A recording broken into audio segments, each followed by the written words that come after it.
salut les amis ziar naa leen bu baax a baax daleen ak jàmm ci seen podcast Wolof Tech bi leen di jox lépp lu jëm ci wàllu informatique ak nouvelle technologie yi maanaam xarala yu bees ci kàllaama wolof. alors tey nag ba léegi ñu ngi ci saison 14 bi nga xamante ni dañ ko déjeel lépp li nga xamante ni moo jëm ci intelligence artificielle mais nag comme ni ngeen ko xamee chaque saison du ñàkk dañ ciy dugal épisode yoo xamante ni ay découverte lay doon en fonction situation bi nga xamante ni moom moo xew ci réew mi ak doomu sénégalais yi. alors ki ñu dalal nag tey moo gagné récemment vainqueur la ci concours bi nga xamante ni moom la ñu woowee African Business Hero 2025 et tey je suis très content ma accueillir ki nga xamante ni moo ngi tudd Henry Ousmane Gueye nekk njiitu Ion. Henry ziar nañ la bu baax a baax. maa ngi lay delloo ziar Ibrahima. dalal ak jàmm ci podcast Wolof Tech. merci beaucoup. et je pense que yaa ngi door a découvrir podcast Wolof Tech tu vois. waaw yàggul bi ma ko découvrir. ok gisoon naa nga invité sama benn grand frère. ok may nuyu waale Jibril. ok donc voilà. et noo gisee podcast bi nag. waaw am na solo que comme li ñuy wax rek. li ñuy def nii yëpp. c'est pour mu servir suñu communauté. exactement. donc c'est important ñu wax ko. ci wolof ñëpp mën comprendre. exactement ñuy def xam lu muy changer ci seen àdduna. exactement alors je dirais juste que ne Henry Ousmane Gueye dafa def innovation boo xamante ni dafa am solo trop sax ci réew mi waxuma sax Sénégal.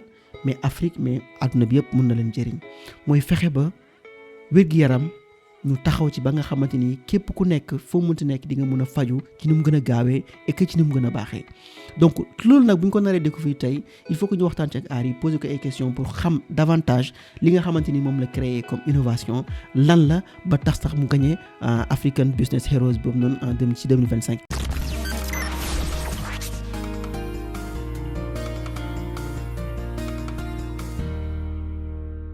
Henry ziar naa la bu baax a baax. maa ngi lay delloo ziar Ibrahima. alors dafa am loo xamante dañ koy faral di def chaque fois ci émission bi. à chaque fois ku ñëw rek dañuy fexe xam yow sa jaar-jaar lan la ak fan nga jógee tu vois ak naka nga def ba yegg si fi nga nekk nii tey quoi est-ce que tey mën nga ñu wax rapidement lan moo nekk sa parcours. waaw man maa ngi màggee amoo 5. amoo 5 Géejawaay waaw. ok foofu laa màggee comme xale yëpp football. di dem jàngi sama yaay jàngalekat la sama papa ingénieur agronome donc ñoom moom jàng bi rek lañ kii woon ñun nag dañ doon jéem a football jéem a def leneen mais ci jàng bi lañ ñu concentré loo waaw jàng fii am bac après bi ma amee bac ma dem continuer suma jàng France mais dem France dama doon dem pour jàng maths appliqué sciences sociales pour liggéey ci ay banque mais bi ma eggee université bi juum dugal ma ci beneen branche. ah ouais. waaw dugal ma ci beneen branche bu ñu tuddee MIAS maths informatique appliquée aux sciences. ok donc par kii nga dugg ci affaire boobu quoi. par kii xam nga rek bi ñu amee bac ñuy fêté bac bi xooluñu sax réponse bi daal gis nañ ne nangu nañ ñu France defuñu attention. léegi nag après heure dem ma xool kayit bi mais ma ne mais ñii section bu ñu ma accepté man du loolu laa laajte woon. ok. sama papa ne ma demal de waroon nga ko vérifier avant demal. ok donc bi ma demee. ñu ne ma non boo changer c'est pour changer section foog nga def année bi après nga changer. foog nga def benn année ba mu jeex quoi. waaw te man moom ay affaire de redoubler yooyu moom xel xalaatu ko woon. bah oui c'est sûr. voilà donc du coup. ma dugg ci section boobu. bon j'avais fait série S laa defoon. ok donc maths yi voilà maa ngi doon comprendre mais. ma découvrir informatique. donc man bi may jógee fii di dem France sax. ok xaw ma ay affaire de boîte mail sax xaw ma ko.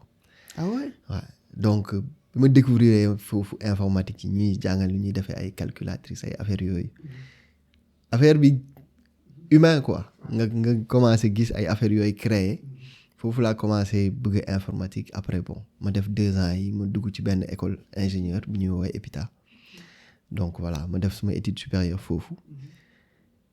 toog France jàng liggéey avant ma ñëw créer Ion voilà. mais alors gaawal nga affaire bi trop quoi non faut ñuy revenir un peu ci enfance bi c'est-à-dire pour essayer comprendre est-ce que déjà yow ba nga nekkee xale amoon na ay des trucs entrepreneurial yu nekkoon ci yow wala genre demee noonu quoi. bon pour dire vrai bu ma nekkee xale. avant may dem France j'avoue que entrepreneuriat nekkuloon suma xel. voilà man may dem France bon maa ngi suma xel naan bon su ma demee naa jàng étude banque après nekk banquier. ah ouais banquier nga bëggoon. waaw banquier laa bëggoon. pourquoi banquier. dama ko gisoon télé benn nit bu nekkoon banquier devenu ministre tout ça. ok donc ok ça m'a intéressé am na loo xam ne quand même amoon naa ko ci man mooy je pense ñun ñëpp l'amour du pays. man dama doon football bi ma nekkee xale donc football naa club Jaraaf tout ça donc amoon naa affaire dëkk bi maillot bi moo ngi woon ci man voilà donc wax du ma neex amoon naa xalaatu entrepreneur mais amoon naa xalaat ne naka laay def pour lan laay def pour sama dëkk voilà donc loolu moo ngi woon suma xel léegi nag bi ma demee Europe bi ma commencé jàng defar ay calculatrice sama premier xarit benn malien la woon man ak moom ñoo doon ànd chaque jour xarit boobu bi ñu commencé comprendre calculette tout de suite ñu commencé xalaat mais lan lañ mën créer pour suñu paree jàng. pour Sénégal. pour Sénégal dañ doon wax Sénégal Mali. dañu créé woon sax benn concept SENMA. du Sénégal Mali. ok voilà donc ce qui veut dire que bi ma nekkee université quand même tout de suite commencé naa xalaat affaire entrepreneuriat bi voilà mais temps booy affaire temps booy lañ doon def. affaire temps booy la woon quoi. du football mais en fait bi nga nekkee université à quel moment nga xalaat ne la informatique bi neex dëgg parce que tu me disais que ne normalement une année nga waroon a def. peut-être pour dem ci beneen changer. mais lan moo lay retenir exactement. le fait que nga gis njëriñu looy jàng. xam nga bu ñu nekkee fii muy informatique bi waaw ok bu ñu nekkee fii ñun ñëpp fii lañ jàngee. 52 leçons yi théorie bi. bëri trop sax. voilà da ngay jàng lu bëri. si et je trouve que duñ la wax assez sa jàng bi lan la mën créer man loolu moo nekk déclic bi nag bi ma ñëwee boo defee MIAS mën nga def maths de 8h à 18h à côté de cela nga am matière boobu nga xam ne yaa ngi créer ay affaires di ko gis mu am njëriñ. c'est concret quoi. c'est concret donc man au bout de 6 mois xamoon naa ne du ma changer du ma kii naa continuer affaire bi neexoon na ma tout de suite ma commencé nag di documenter wu di comprendre ak découverte internet bi tamit. ah oui voilà. oui si. waaw donc je me suis dit non affaire bii laa bëgg a def léegi nag ñu commencé xalaat ak suma xarit bi comme que ñun léegi mën nañ créer affaire léegi lan la ñuy créer pour suñu dëkk. alors lan ngeen njëkkoon créer. li ñu njëkkoon créer autant c'est sûr que am na benn affaire boo njëkk def quoi. logiciel gestion d'école. parce que man sama yaay jàngalekat la woon. ok donc affaire u jàng bi daf ça me parlait. donc ñu commencé defar benn logiciel gestion d'école bu ñu jaayoon sax à l'époque Mali Britannique foofu. waaw li may wax nii première année la université. tu vois donc affaire bi commencé ñu dugg quoi. commencé voilà neex quoi. commencé neex ñi def ay affaires yu sew di gis résultat bi. et voilà on s'est dit maintenant naka nag dañuy continuer voilà donc après foofu laa décidé su ma defee 2 ans yi après dem benn école ingénieur. alors je pense que dañuy taxaw sax ci expérience professionnelle boobu noonu am na solo trop sax alors yow bi nga paree sa jàng da nga dem ci entreprise informatique yi nekk en France tu vois. alors est-ce que mën nga ñu wax tuuti sa jaar-jaar boobu noonu ak expérience yi nga jot a dund foofu. expérience waaw bi may jàng bi may sama foog naa bi ma paree université def naa stage Sénégal. Malheureusement stage boobu voilà ay tâches yu ndaw machin xam nga donc gisuma ci sama bopp par rapport ak li ma commencé woon jàng déjà donc loolu déjà influencé na le fait que ma ne su ma paree jàng du ma dellu tout de suite voilà donc ma paree jàng. parce que boobu tu pensais que ne Sénégal amagul yenn liggéeyu. waaw pointu yoo xamante mun nga si jàng am ci expérience bu bëri quoi. c'est ça donc def naa benn stage réseau mais bon voilà il y avait pas activité bi bëriwuloon par rapport ak man li ma bëggoon def donc ma ne suma xel bon avant may dellu naa am expérience ak parents yi tamit dañ lay conseiller ne la waaw jéemal toog foofu xam nga rek parents yi boo demee moom. jéemal toog def le maximum. teel foofu oui si. donc ñu ne ma bon jéemal am expérience. donc ma paree ma liggéey benn entreprise bu tudd Capgemini. société de service. si ñu créer ay logiciels pour ay clients donc may liggéey pour ay clients comme France Télécom Bouygues di def ay projets informatique dem foofu ci entreprise boobu ba nekk fa architecte bout de 4 ans bi ma commencé gagné xaalis foofu. ma commencé naan bon lan laay def Sénégal temps bu ma nekkee Capgemini commencé naa comme ñëpp jéem a def projet jéem a def ay affaire de poulailler. ah ouais ak sama xarit bi sama meilleur xarit ñu def benn projet boo xam ne da ngay commander lekk France. ok ñu livrer ko sa famille fii Sénégal. mais non mais Harry est-ce que man mosoo maa livré sax yow. ah ku dem parce que je me souviens man autant. yaa gën a tuuti nag de li may wax ni ban boobu demaguma France quoi sama grand frère. da leen jënd ay ravitaillement mais France la daan ko defee opération yi ñu indi ko ba suñu kër Thiès. ah ku dem affaire mën na nekk agi distribution. bah oui ah oui mën na nekk voilà def ay tentatives da ngay jël sa salaire dugal ko ci loolu. bon mais donc du coup. déjà foofu entrepreneuriat bi commencé na. waaw surtout foofu noonu. non c'est-à-dire que bi ma nekkee fac la ñu am affaire bi. après li ma doon liggéey yëpp. maa ngi doon wax bon yan projet laa mën def. yan projet nga mën def yan projet laa mën def Sénégal. exactement man sama bopp leeroon na ne foog ma dellu. ok donc xamoon naa foog nga ñëwaat Sénégal foog ma ñëwaat. donc dama nekkoon foofu di ut expérience.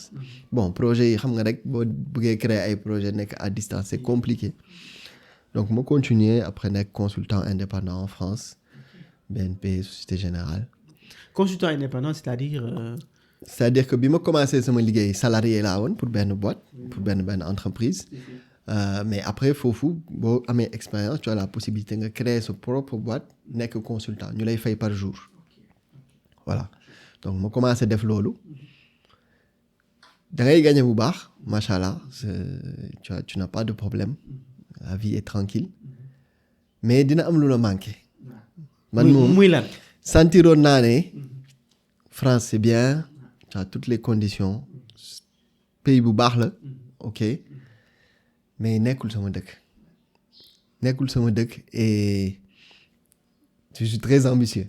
voilà donc je me disais que sama niveau d'ambition sama dëkk laa ko war a mën a defee. donc pour man passer consultant indépendant c'était pour préparer un peu le retour au pays. moment bi nga def à l'étranger lan la jàngal ci loo xamante ni tey gis nga ne valeur ajoutée dëgg la ci li nga xamante ni yaa ngi koy sumb par la suite quoi. am na ñaari aspect premier aspect bi humain mooy nga génn sa cadre familial xam nga suñu nekkee fii yaa ngi ak sa njaboot voilà. yenn saa yi sa nee doo màgg quoi. waaw doo màgg voilà. mais ñoo ngi sant yàlla ça va yaa ngi ak say xarit amoo yenn challenge yi boo génnee bien vrai que mettre nañ la en relation ak ay nit yoo xam mais génn nga cocon familial bi donc y a un premier choc nga génn nga defal lépp sa bopp nga defal say kayit sa bopp nga amal say renseignement sa bopp nga nekk université yow kese voilà loolu déjà da lay transformer ça te fait passer du petit jeune à quelqu'un boo defalul sa bopp yaay sonn.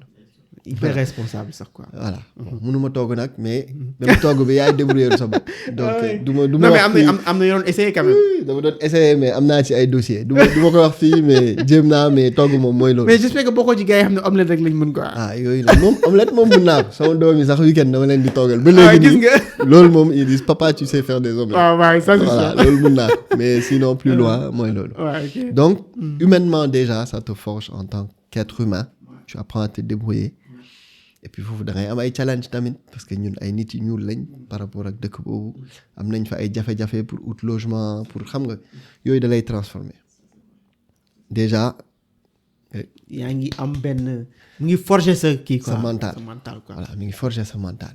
après su ma génnee ci loolu aspect humain bi y a aspect formation bi parce que man bi ma génnee université def naa benn école bu tudd EPITA école boobu da lay formater clairement. ouais c'est une école bu ñu xam la France ci informatique c'est très intense et ñoom booy commencer sax seen objectif mooy nga bàyyi. ouais. waaw dañ naan yow fii su nekkee étape bi jàlloo ko jaru ngay continuer loolu mooy mentalité bi ci école boobu donc c'est dur école donc man maa ngi jugee fac da ngay jàng fac mais du yenn rythme yi donc maa ngi am rythme normal dugg benn école boo xam ne tu commences benn affaire bu ñuy woowee piscine ngay am cours. piscine lañ ko woowee pour te noyer pour nga lab. ah mais j'ai pas compris piscine c'est-à-dire comme. piscine xam nga piscine boo mënul fay da ngay lab. waaw donc piscine. concept boobu la. ah moom la ñuy démarrer année bi. ok. donc da ngay commencer piscine léegi piscine boo mënul fay nga lab. et mais donc, ça consistait à faire quoi. ça ci piscine bi? consistait à faire que da ngay am cours chaque jour ah de 8h à 18h ok 20h mu am sujet bu tombé. ok tu vois jusqu'à 6h du matin pour delloo ko loolu pendant 1 mois. ce qui fait daf lay dugal ci benn truc boo xam ne yow déjà 8h 18h bi da ngay sonn pour nga livrer problème la nga def nuit blanche lendemain nga amaat cours donc daf lay seen objectif mooy vraiment xool ndax am nga mental pour tenir donc école boobu quand même ça m'a transformé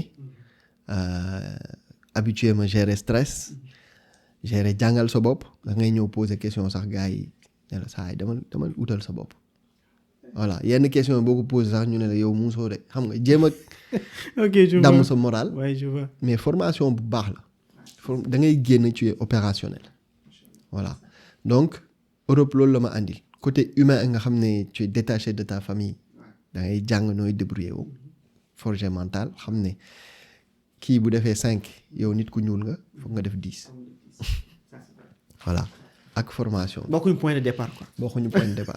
Voilà. ça c'est sûr. non mais je pense que ñaari étapes yi nga wax noonu yu am solo la muy formation bi ak social. c'est-à-dire ça te permet nga forger wu. en tant qu'homme en tant que plein de choses responsabilité mais aussi la formation qui est hyper important bi nga xamante ni tey je pense que Sénégal xaw na fi sooxe trop quoi. formation bi sooxe na fi tuuti mais aussi responsabilité bi aussi sooxe na si tuuti. effectivement parce que fii da ngay gis jeunes yoo xamante ni. seen biir xol yi boo ko génne woon tey jii da ngay gis ni bëgg nañ réussir bëgg nañ lépp mais li muy àndal amuñ ko quoi. le cran bi muy àndal amuñ ko pour sacrifier wu tu vois wala pour def affaire yu bëri quoi donc dañuy toog rek di xaar quoi. tu vois alors que je pense que affaire yi normalement yow yaa war a dox dem jëli ci ko quoi. alors bi nga xamante ni pare nga sa étude en France liggéey nga fa mais à quel moment nga décidé ne da ngay ñëwaat Sénégal. ak lan moo tax nga ñëw. waaw bi may liggéey comme ni ma waxee rek tenté naa ay aventure entrepreneuriale ñëw naa une première fois jéem a jaay logiciel boobu ma defaroon fac. gestion d'école fii Sénégal fii nii. waaw fii Sénégal. ça c'est non taxawal foofu ça s'est passé comment naka la affaire boobu demee. affaire boobu métti woon na nag. Ouais. parce que bon je venais d'être consultant indépendant donc xawoon naa am tuuti liberté. si pour voyager. si. Et à l'époque ma ñëw di jéem a jaay logiciel de gestion d'école en ligne. nga xam ne bu basé ci internet lu may wax nii su ma juumul 2012 2013. donc époque boobu gars yi naan ma mais booy. courant bu coupé ni ñuy def. oui c'est sûr parce que ñu temps yooyu ñu ngi am problème courant quoi. courant bu coupé ni ñuy def. waaw logiciel bi c'est bien mais fii foog nga am ordinateur internet tout ça. bon def nañ ci luñ mën man ak sama xarit bi mooy ki ma doon livrer ak ceeb yi toujours le même. ok je vois. waaw ñoo nekk nii ba léegi ci Ion. macha allah. def nañ nag lu ñu mën a créer man maa ngi doon def logiciel di ñëw moom muy jéem a jaay fii mais mooy lu ñuy wax le marché n'était pas prêt maanaam ñi ngay jéem a jaay sa logiciel ñoom seen xalaat eggagul foofu donc ñoom du ñu gis sa logiciel comme solution. parce que y a un retard bi nga xamante moo am. voilà donc ñun dañu ñëwoon un peu trop en avance voilà. ok donc affaire bi nag ça m'a mis un coup quand même. mais à part ñàkk nekk au même niveau que yeneen peut-être mën naa wax yeneen pays. à part loolu mais amul yeneen blocage yoo xamante ni c'est beaucoup plus. waaw bon il y a déjà le manque de moyens. c'est-à-dire que affaire boobu boo ko buggee def tamit foog nga am équipe. terrain ñuy dem di jaay ay commerciaux xam nga di suivre clients yi. monter franchement une boîte quoi. une boîte ñun ñaar la ñu woon. dama doon def technique bi moom mu dem jaay après man tamit ma ñëw jéem a jaay damay wax ak nit sax mu ne ma je suis intéressé mais sama congé jeex foog ma delluwaat donc nit ki du la gis mais kii daal affaire am bi mooy loolu xam nga donc y a le manque de moyens et puis man tamit dama doon jàng entrepreneuriat. waaw donc sûrement que ça c'est hyper important. def naa yenn erreurs yi machin am na affaire yu ma comprendre loon bu baax donc package la quoi package et puis voilà mais je pense que ça dinañ ñëwaat ci erreur yooyu léegi ci kanam tuuti dinañ ci ñëwaat. waaw erreur yi moom. Ouais, bëri nañ bëri na. voilà donc Bah bon oui. après ma dellu ne bon naa concentré wu tuuti ci consulting bi. ok. Mais am na benn facteur déclenchant c'est que dama benn ami d'enfance su magu suma jabar laa tasel moom tamit à l'époque tenté woon na affaire logiciel moom tamit c'est doomu Sénégal la woon. ok nekk moom France quoi. moom ñibbi woon na sax. après mu ñëwaat France. waaw. ça c'est pas un bon signe quoi. waaw ñibbi woon na affaire bi tar mu ñëwaat. mu ñëwaat France boo xoolee ci moom je pense que doo dem quoi. waaw mais. kii wu Sénégal bi moo woon ci xolam ba léegi. si tu vois. si. donc ñu tase commencé waxtaan ci ay affaire bon logiciel pour Afrique. ñu commencé créer benn affaire pour benn communauté catholique. ok. bi ñu ko commencé nag. affaire yi ñëwaat. amour bi ñëwaat. si. ay idées yu bëri commencé génnaat. fekk maag moom ñoo ngi consultant BNP. ne saay est-ce que bii pas du ñu tantewaat mais utiliser expérience bi ñu am yëpp. parce que entre temps foofu tamit maag moom créé nañ fa beneen logiciel bu ñu jaay foofu banque yi France. ok et ça marchait bien. marché na ba ñu jaayaat entreprise bi voilà ce qui fait que amoon nañ quand même vécu boobu nag jox ñu confiance voilà ñu ne nag bon. mais tey damay dégg souvent ñu naan créer entreprise à l'étranger c'est compliqué voilà mais expérience boobu yéen c'était pas compliqué pour yéen. franchement bon man ci li ma dund en tout cas créer entreprise France moo gën a yomb. ah ouais. waaw moo gën a yomb c'est que foofu tout est encadré am nga déjà contexte pour mun évoluer comme lu ma doon wax rek ne serait-ce que nga nekk consultant indépendant mën nga liggéey créer sa entreprise yow commencer nànk-nànk petit à petit mun nga jël ñeneen nga placer leen ci li ma dund man créer entreprise France moo gën a yomb et boo miinee mécanisme yi sax am na noo xam ne noo koy defee mun nañ la gunge tu vois. voilà donc après comme je dis man ak suma associé bi ñu ne bon bii paa ne Galsen. back to Galsen. waaw léegi nag boobu nag bon. jabar yi kontaan nañu woon trop parce que ñun ñaar ñëpp ñoo ngi doon liggéey. parce que boobu fekk na nga marié déjà. waaw fekk na mu marié. ok am benn cadre de vie. ok. loolu mooy affaire bi. mais am na ñu ma mos a xam ñoo xamante ni bañ décidé dañ ñëw Sénégal seen njaboot dañoo xaaju. ne leen demuñ. non c'est compliqué. c'était compliqué et puis bi ñuy wax ñuy créer Ion. amuñu fond c'est-à-dire que ñun. alors avant ngeen ñëw ci Ion bi. mais attends yow sa xarit boobu noonu déjà da ngeen ñëw Sénégal bi ngeen ñëw Sénégal c'était pour créer Ion wala. non bi ñu créé logiciel boobu pour communauté ñoo ngi France. ba léegi yéen a ngi France. waaw boobu France ngeen ko jaayee après. depuis France lañ ko jox ay nit yu nekk Afrique. ñu voilà léegi bi ñu leen ko joxee. après ñu ne mais affaire yi mën nañ ci yokk lii def ci entreprise. loolu ñoo ngi France. ok voilà léegi nag ñu ne ok léegi nañ ut tour pour entreprise bi pour dem créer ko Sénégal. ah ouais. waaw loolu ñoo ngi fin 2015. ok fin 2015. ñuy ut tour bi nag tour bi. voilà dañ doon ut benn affaire boo xam ne ça nous parle ci suñu culture la bokk. ok voilà ñu réfléchir comme ñun ay plateforme yoo xam ne dañuy permettre nit ñi ñu liggéey entre ñoom. waaw ñuy ut benn tour boo xam ne day naan ñi ñuy ànd quoi. ok léegi idée boobu bu ñu paree ñu ne léegi ci ban langue ku nekk commencé truc bon man séeréer laa. waaw ma sollicité ay séeréer nga. séeréer laa. man tukulóor laa. fii kay yow fii moom je suis sur mon trône. ah ouais. waaw gis nga. maa ngi sama trône kon. macha allah ok. voilà donc ma def groupe. sollicité cousin yi ku nekk di joxe idée ba Ion génn. ok léegi. alors Ion. man bu ma ko déggee dama ne électronique Ion quoi ah. non Ion ci séeréer ça veut dire kaa ñu ànd allons-y ensemble. su ma nee Ibrahima gari Ion kaa ñu ànd. loolu mooy Ion. loolu mooy Ion mooy kaa ñu ànd. léegi nit ñi tout le temps dañuy wax I1 I truc après on a fait def nañu jeu de mots. I bi ñu def électronique bi Ion bi tout ça mais Ion ça veut dire kaa ñu ànd. mais ça c'est séeréer quoi. waaw séeréer la macha allah ça c'est bien. pour le fait que dañuy créer ay solutions yu liggéeyloo nit ñi. ok et puis boîte bi ñun ñett ñi ko créer ay xaritu amis d'enfance mooy gis nga exemple yu ma la jox Ouais, depuis si, livraison depuis saako ceeb bi livraison saako ceeb bi. Voilà. depuis xaritu malien bi déjà. depuis xarit malien bi Ouais, tu vois, voilà ouais. moom tamit il est dedans Ouais, donc ouais, si. voilà Ça, c'est donc loolu moo andi tur bi. après loolu ngeen créé Ion en France. ngeen ñëw ñëpp si Sénégal. après. léegi pour ñëw Sénégal bi ñun ñaar ñëpp mënu woon ñëwandoo ok. man ak suma associé principal bi léegi ñu décidé moom day liggéey France xaaj salaire am man ma arrêté liggéey dem Sénégal non comprendre ci ay nit yu am jawar comprendre bu baax de. ñun ñaar ñëpp dañ doon liggéey waaw. léegi fallait kenn ñëw créer entreprise bi ok. commencé démarche yi commencé am tuuti réseau d'accord. ñu décidé ne man maay dem yow yaay ñëw Sénégal man toog maay ñëw Sénégal waaw man créé su ma ñëwee France moom mu continuer nekk consultant mais diviser salaire am par 2 après jox la benn genn-wàll bi. Waaw. puis yow mi ñëw Sénégal. c'est ça oh my god. mais loolu sacrifice la ah. ñun noonu lañ démarré Ion ah mais vous entendez yéen Sénégalais yi il faut se sacrifier.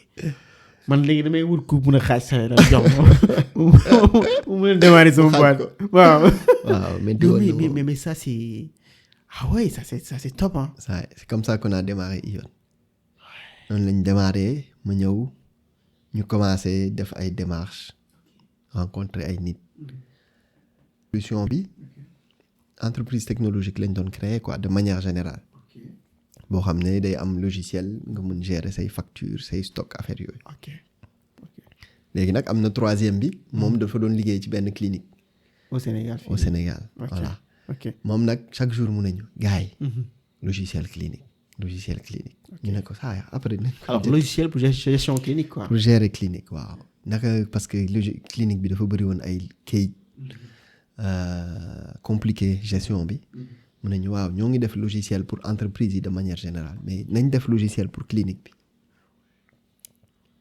bon début bi dañ ko xawoon tànqamlu waaw si parce que doo ko déglu. parce que voilà ñoo ngi woon amoon nañ ay contacts ay trucs ñoo ngi doon commencé jaay nànk-nànk bon après ñu commencé quand même logiciel clinique bi petit à petit nga commencé xalaat ne en fait affaire bii am na solo ci wér-gu-yaram ci nit directement xam nga booy jaay ay logiciel facturation stock c'est encore business. waaw ça c'est business waaw. voilà bien vrai que logiciel pour clinique business la mais là nga commencé gis impact bu mun a am voilà ci faj nit kii ci wér-gu-yaramam. ci wér-gu-yaram ouais.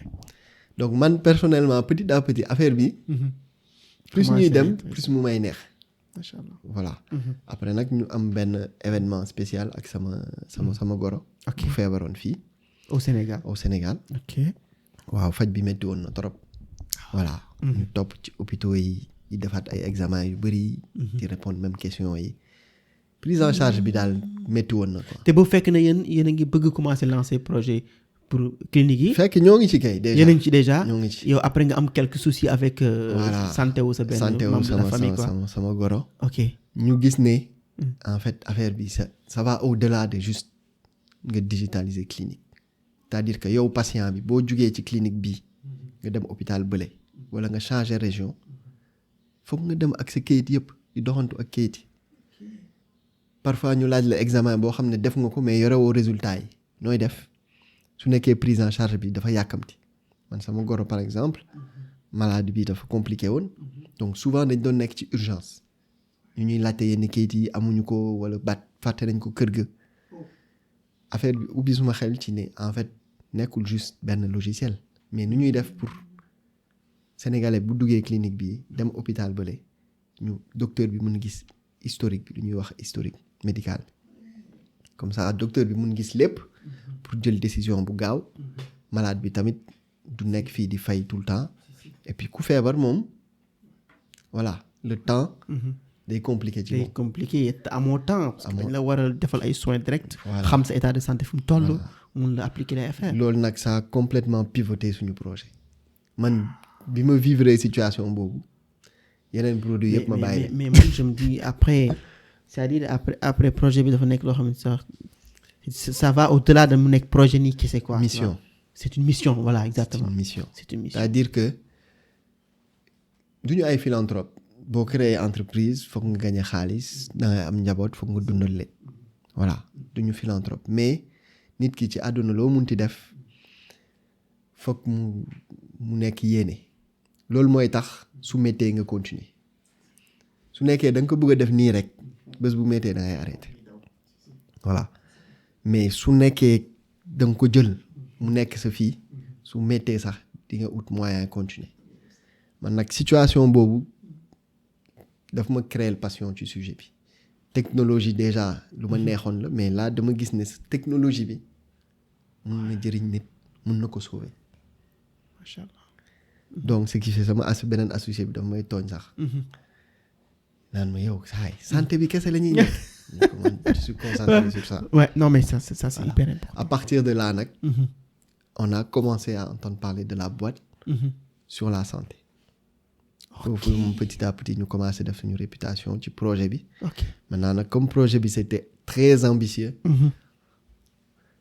yoon bi métti woon na waaw yoon mais yoon bi métti woon na mais waaw yoon nga dëgg voilà donc du coup foofu ngeen amee idée defar projet bi ak li nga xamante jot nga ko dund mais finalement comment ça s'est passé avec li nga dund personnellement avec sa goro comment tu l'as vécu yow bon c'est métti woon na nag métti woon na man ak sax sama beau frère parfois dañ ciy waxtaanaat parce que bi ñu koy faj fii man ak moom ñoo ànd nañ lu bëri ci hôpitaux yi machin problème yi maak moom ñoo ko doon dund bon malheureusement voilà finalement yàlla def na ci lu gën ci moom mais du coup dafa resté ancré ci man histoire boobu après xam nga rek ku nekk am nga say croyances et tout ça man gëm naa ne en tout cas moom jox nañu mission boobu quoi jox nañu mission boobu pour que ñu def suñu képptalaay kàttan pour mu bañ a dal yeneen Sénégalais waxuma na nag ñun on va tout régler mais man li ma gëm mooy chacun de nous am na lu mu war a def ci dëkk bi pour que société bi avance man noonu laa ko jàppee. et ça c'est une mission très noble hein. waaw noonu laa ko c'est une jàppee mission très et ça me fait penser ci sa biir waxtaan li ñuy waxtaan bi nga demee en France waroon def ay études ci beneen domaine mais je me dis que yàlla moo la choisir nga def informatique. waaw bon façon yàlla moom mu ngi fépp quoi mu ngi fépp. nga def informatique ñëwaat Sénégal encore. alors c'est comme si y avait une mission boo xamante ni on te préparait même pour cette mission là pour nga def ko quoi.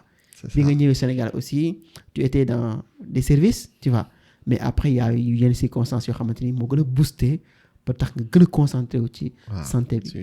et je pense que suite logique rek lay topp quoi affaire bi et man ci sama yaakaaru bopp gëm naa ne c'est une chose boo xamante ni ça va aller très loin. très très très très loin parce que dafa am mbóot quoi. comme ni ñu koy waxee Sénégal. dama am sama benn tonton daf may wax souvent ne ma boo nekkee ci mbir dem ba découvrir mbóot bi tu peux tout faire avec tey boo gisee ay borom xam-xam yu mel ay peut-être je dirais pas ay Elon Musk sax mais ay Steve Jobs wala ay les géants quoi yoo xamante ni ils ont alors dañoo dem nañ ci mbaalum technologie ba découvrir mbóot bi donc dañ koy mën a façonner à leur manière nu mu leen neexee. exactement dinañ tey mun nañ jékki-jékki sax un pays de l'Afrique de rien du tout mun nañ ko transformer sax def ko benn affaire bu grave quoi. si parce que découvrir nañ mbóot bi. et je pense que tey yéen yoon bi ngeen jël nii avec yoon am na mbóot boo xamante ni moo nekk à la base. je pense que mooy ni guider di éclairer seen chemin. ba je pense que man ci sama xalaat bopp ci sama yaakaar ça va éclairer seen yoon incha allah. parce que nekk na situation boo xamante ni dund ngeen ko ça a vraiment renforcé seen affaire bi te léegi xam naa ne c'est sûr que boo leen xëy di liggéey sax vous êtes animé par benn affaire boo xamante ni bëgg ngeen li daloon tey par exemple sa goro. tu vois ak conditions yi ak li ñu ci remarqué yëpp ci Sénégal peut-être on va en parler léegi ak système sanitaire bi ngeen indi ci solution.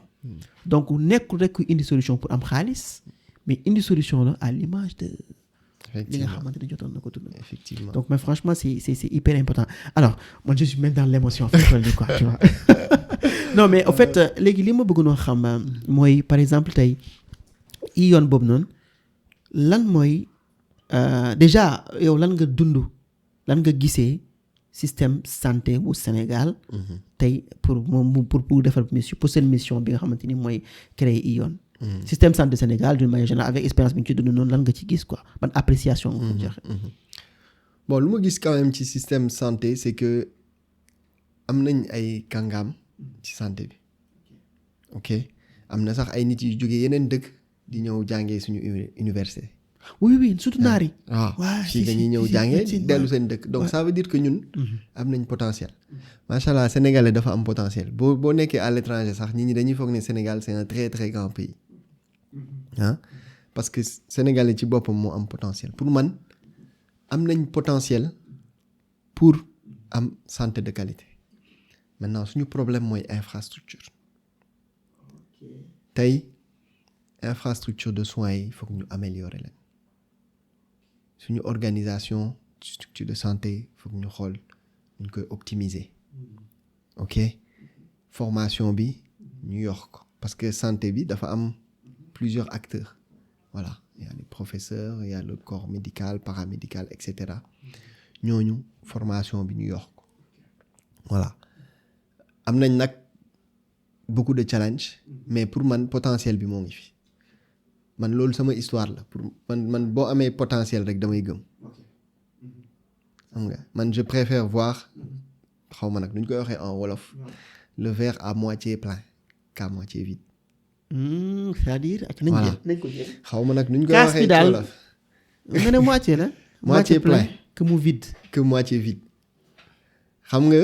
c'est-à-dire ci ni nga koy gisee la quoi. waaw ci ni nga koy gisee. man potentiel bu amee rek je me dis espoir am na. ok nañ jël espoir boobu xool nuñ koy transformer. te en plus rafet njortu la sax déjà. waaw ñun ñii sax lu ñuy def pour ñun ñoo ngi à l'âge à l'année 1 donc dañu war a améliorer donc suñu système am na potentiel am na problème yu bari mais pour man potentiel bi nu mu ko gisee am na ñoo xam ne suñ ko exploiter dinañ avancer voilà. et puis am na mouvance ay professionnels de la santé sénégalais yu jàng yu servir yeneen dëkk yi ñëw créer seen hôpital seen clinique donc voilà am na lu ñu manqué nag infrastructure bi xam nga rapidité diagnostic yi yooyu dañ ko war a améliorer. alors rapidité diagnostic c'est-à-dire le fait que ñu mun a xam lan moo la jot. waaw rapidement rapidement nga dem consultation am attaque toog sa kër am attaque dem hôpital ñu mun a xam ne lii moo la jot. lii moo la jot.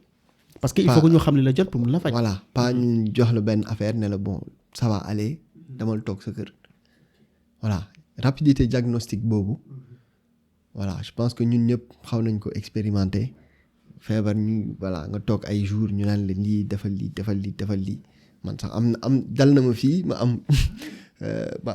ma feebar ñu voilà ils ont pris du temps pour wax ma machin ma jël ay garab tout ça mais pendant des jours après bi ma delluwee France ci journée bi génne nañ ma traitement voilà donc loolu foog ñu améliorer ko ñun. suñu système kuy xeetali nit sax foog nga gaaw. voilà donc loolu foog ñu l'aide au diagnostic loolu moo tax technologie bi am importance.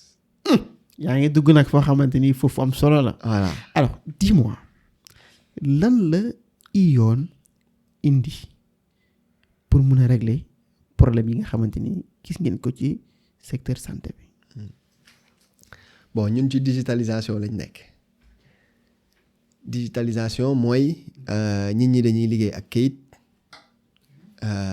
ñun ñu ñëw ak logiciel xool nu ñuy accélérer liggéey bi. ok benn alors la boo nee kayit yan kayit la. kayit bon boo ñëwee hôpital par exemple boo jëlee yoonu hôpital bi yow boo ñëwee da ngay dem fu ñuy wax facturation foofu nga wax lu tax nga ñëw faju gars yi ne la bon boo ñëwee pour def échographie wala leneen temps lay jar nga ne ok maa ngi fay ñu jox la kayit ne la ok lii ngay dem demal ci kees bi fële nga fay nga dem ak sa kayit nga fay ak kayit après nga war a dem gisi docteur bi moom yore na ay fiche ok su nekkee yow ñëw nga plusieurs fois ça moom il faut le reconnaître médecins yi am nañ say fiche ok am nañ sa historique ci fiche bi. mais boo fa ñëwoon il y a 2 ans de cela. waaw il y a 2 ans de cela peut-être que sa fiche mun na réer. voilà de. si suñu amul système d'archivage voilà après loolu ça dépend du médecin et de son organisation su amee organisation archivage peut-être que rapidement mën na gis ce truc mais voilà médecin yi tamit dañuy y en a beaucoup ci hôpitaux yi ku nekk day gérer après dem donc c'est pas forcément évident donc foofu docteur bi kayitam lay bind jox la ordonnance kayit jox la nga dem yow tamit ak sa kayit boobu nga dem centre ci labo bi wala rajo ñu defalaat la foofu tamit ñu joxaat la kayit ok kayit yaa ngi bëgg bëri. waaw gis nga léegi boo ñibbee yow tamit foog soo nekkee nit ku carré di nga am sa classeur nga dugal résultat yi ranger machin mais ñaata nit ñooy def loolu bëriwul de. bëriwul man de je pense que bi ma amee doom laa commencé sax di commencé denc yenn affaire mais man sama santé moom mosuma denc ordonnance quoi ay affaire yi dama ñëw sànni ak kan voilà ñu ngi noonu donc kayit yooyu yëpp ñun nag suñu logiciel bi da lay permettre nga denc kayit yooyu que ce soit pour ñiy gérer ay factures que ce soit pour docteur bi ak yow donc képp li ñuy wax parcours de soins mooy fi ngay jaar yëpp pour faju ñëpp ñi nekk ci parcours de soins bi ñun dañ lay digitaliser dañ lay jox dara loo xam ne en tout cas mën nga denc kayit yooyu yëpp te suñu poussé sax hôpital wala clinique buy utiliser logiciel bi ñiy diriger. financièrement quoi. xam nga santé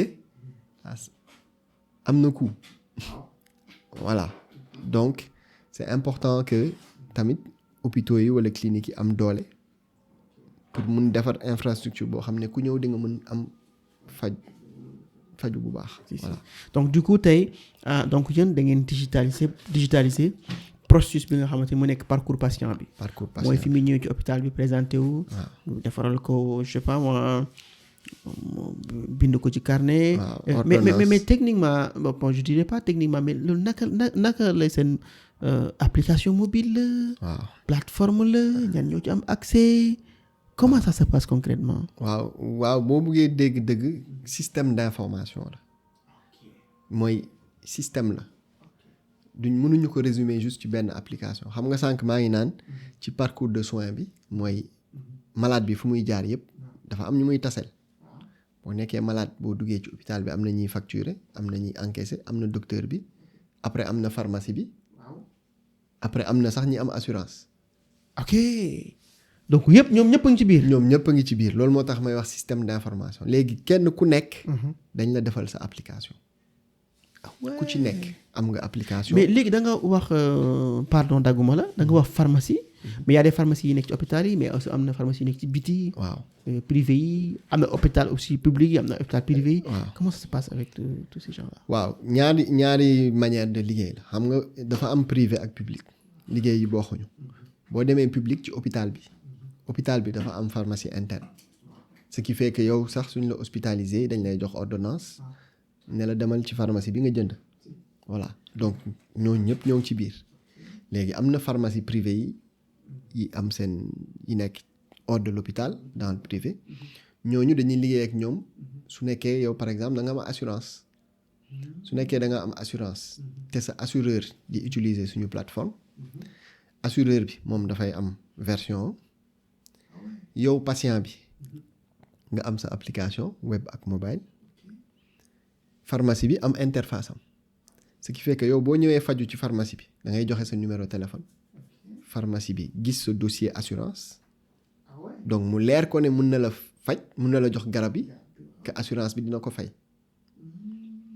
donc mu jox la garab yi générer facture bi léegi facture bu pharmacie bi générer da koy yónnee directement ci assurance bi yow nag ki ñu jox garab yi nga am yow tamit sa facture mu ñëw directement ci sa système donc ñun dañu créer benn logiciel pour ñoom ñëpp ku nekk am nga sa logiciel comme ça ku nekk dinañ la mun defal loo soxla vraiment léegi nag ñu am benn engin xaw ma nu ma koy waxee ci wolof bu nekk ci digg bi buy gérer information yi ñuy échanger ce qui fait docteur bi am na version pharmacie am na version assureur am na version patient bi am na version. bah ouais mais ça c'est hyper important. Voilà. mais en fait loolu daf may yóbbu ci benn xalaat benn idée c'est-à-dire tey man sama papa enseignant la woon. su bëggee faju fàtte naa loolu mu tudd nag mais am na benn affaire bu mu am état bi la xam je sais pas ci hôpital yi. ba nga xamante ne buy jënd garab tey du fay lépp quoi tuuti lay fay. imputation. waaw imputation. mais loolu assurance la wala benn waaw. loolu tamit assurance waaw la. am na plusieurs versions d'assurance am na IPM assurance privée imputation budgétaire mutuelle loolu yëpp ay type d'assurance la voilà assurance yooyu soo ko amee soit mu jël la benn partie par exemple 80% soit mu jël la 100% voilà donc ñun parcours de soins boobu loolu moo tax tur ION bi. non mais man maa ngi doon comprendre ion bi. acteur bi maa ngi doon comprendre ion bu baax waaw. kaay leen ñu ànd dem quoi. voilà bah oui c'est-à-dire da ngeen taxawal benn système. maanaam benn jumtukaay boo xamante ni day tax képp ku feebar dem hôpital nga war a mun a gis médecin nga war a mu wax la mun a wax lan moo la dal. mu war la mun a digal garab yooyu jënd. nga am assurance wala sax peut-être nga ñàkk assurance. mais nga mun a dem ñu digitaliser say papiers yi ak parcours bi yëpp ñu digitaliser ko. de telle sorte que yow tey di nga mun a am historique yi fi nga jaar yëpp tey. loolu la et man tey daf may fàttali daf may yóbbu ci benn idée que ne même tey yow boo feebaree nga jaar fenn jënd garab bi ak nangam doo rëcc. xam na ñoom la ñoo xam ne dañuy feebar ñu leen jën bind fàtt nañ garab bi sax bi leen bindaloon. tu vois et je pense que tey di nga dem à un niveau boo xamante ni man si j'ai une maladie ma toog 2 ans 3 ans mu ñëwaat dinañ mën a am historique tey. bien sûr xam yow lan moo la daloon bee passé ak yan garab lañ la bindaloon. exactement nangam. exactement et je pense que ça c'est hyper intéressant. c'est hyper intéressant et tey ñoo ngi sant yàlla ñoo ngi ciy liggéey ak ministère de la santé. Ouais. parce que genre projet yooyu. projet national la. alors comment ça s'est passé seen liggéey ak ministère de la santé mais avant ñuy wax ci bon voilà vas-y avec ministère de la santé comment ça s'est passé bi ngeen lancé application bi alors dama bëgg xam sax man déjà bi ngeen lancé application bi comment c'était quoi. voilà est-ce que da ngeen ñëw rek gars yi song leen lëng leen waa baax na jël affaire bi tu vois mais voilà il y a eu des problèmes quels étaient les challenges quoi. waaw yombewul parce que li nga may wax nii. mais il y a différents acteurs yu bokk ci yu nekk ci biir. si tu vois. si yombeewul noonu nag xam nga digitalisation moom dañ koy utiliser lu bëri mais nit ñi duñu xam vraiment challenge yi ci nekk yëpp ci ginnaaw parce que da ngay changer nit ñi ñu ñuy liggéeyee mooy li ñuy wax conduite du changement loolu challenge bu rëy la donc ñun c'est vrai que bi ñuy xalaat projet bi suñu objectif c'était naka la ñuy def pour état bi utiliser suñu système. mais xam nga boo nekkee jeune entreprise start-up léegi sax nit ñi xam nañ valeur start-up bi ñuy créer boîte bi nit ñi dañu foogoon ne ñun sax on est des jeunes sortis d'école fekk ñun dañoo liggéey ba am suñu expérience pour ñëw créer donc y avait xalaat boobu ne start-up yi mooy voilà léegi quand même nit ñi comprendre nañ donc fallait ñun ñu prouver ne mën nañ def donc ñu loolu sax moo ñu incité ñu def parcours assurance bi pour wane ne ñun mën nañ def benn affaire boo xam ne day connecter ay acteurs et comme assurance bi c'est privé c'est moins difficile de les avoir donc de montrer donc ñun dañu njëkk a commencer ci privé pour wane ne am nañ référence ci li ñuy wax ok après état du Sénégal Covid bi mu ñëwee ñun ñu proposer suñu solution benn coalition bu tuddoon daan Covid entreprise technologique yëpp tase pour xool nu ñuy dimbalee état bi ku nekk ci li mu mën ñun li ñu mënoon mooy defar logiciel donc suñu logiciel à l'époque Covid installé nañ ko centre de traitement Dalal Jàmm Diamniadio ak OGIP médecins yi di ko utiliser pendant Covid.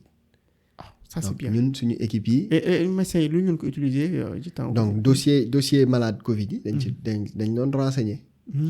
ce qui fait que ñoom dañ doon am historique bi. dañ doon am disponibilité garab yi disponibilité lal yi.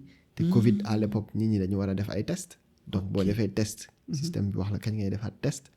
donc loolu dafa leen jàppale pour gaawal seen mais loolu c'est une chose boo xam ne xanaa nañ ko intégrer bi Covid bi ñëwee rapidement. wala waaw là moom période boobu moom nelaw amul. mais c'était comment vous avez vécu ça. ça on l'a vécu vraiment foofu laa njëkk a ressentir fierté par rapport ak li ñuy def. temps Covid bi. parce que amoon nañ njëriñ. xam nga xalaatoon nañ ne am nañ njëriñ. da nga koy expliquer di ko défendre. mais exécuter woo ko à ce niveau là nga xam ne ñëpp dañu tëju ñëpp tiit yéen ngeen nekk ci centre de traitement yi ak ay masques ak docteurs yi mais boo leen nekkee ak docteur yi qu'est-ce que lan ngay def foofu. war non leen da li ñuy da utiliser nga wan affaire ni ñuy utiliser def support xam nga. ok Après équipe technique bi bon man je faisais partie de l'équipe technique. ok On dormait pas. C'est-à-dire que journée bi gars yi dañuy liggéey ak docteurs yi laajte benn affaire gars yi yónnee ñu nekk ci. non ñu laajte nekk ci benn maladie bu bees la woon. ouais c'était urgent quoi. C'était urgent. OMS génnee ay formulaire yu gudd. xam nga médecins yi nekk ci urgence tout ça du ñu am jot. donc ñoom dañu soxla woon un certain nombre d'informations précises. ok donc affaire bi fallait mu nekk d'une certaine manière. donc ñun fallait ñu adapter suñu solution. et vous étiez dans le feu de l'action di. Feu de l'action. C'est-à-dire Covid man dama doon yeewu. non il faut que nga wax ma benn parcours rapidement sa journée Covid yi nu nan demee quoi. man samay journée Covid parce que man équipe technique bi laa doon gérer. Ouais. sama beneen copain moo nekkoon équipe terrain. ouais donc man sama journée Covid. c'était je dormais en moyenne 3 heures de temps. yeewu. ok attaquer demande yi. man sax casquette développeur laa jëloon. ouais attaquer demande yi. ba pare di def en même temps des réunions. parce que bi ñu defee daan Covid dañu amoon benn organisation ak ay comité. ouais donc comité bi dañ doon am ay réunions. Ok. pour xam ku nekk sujet bi mu jël fan la ci toll.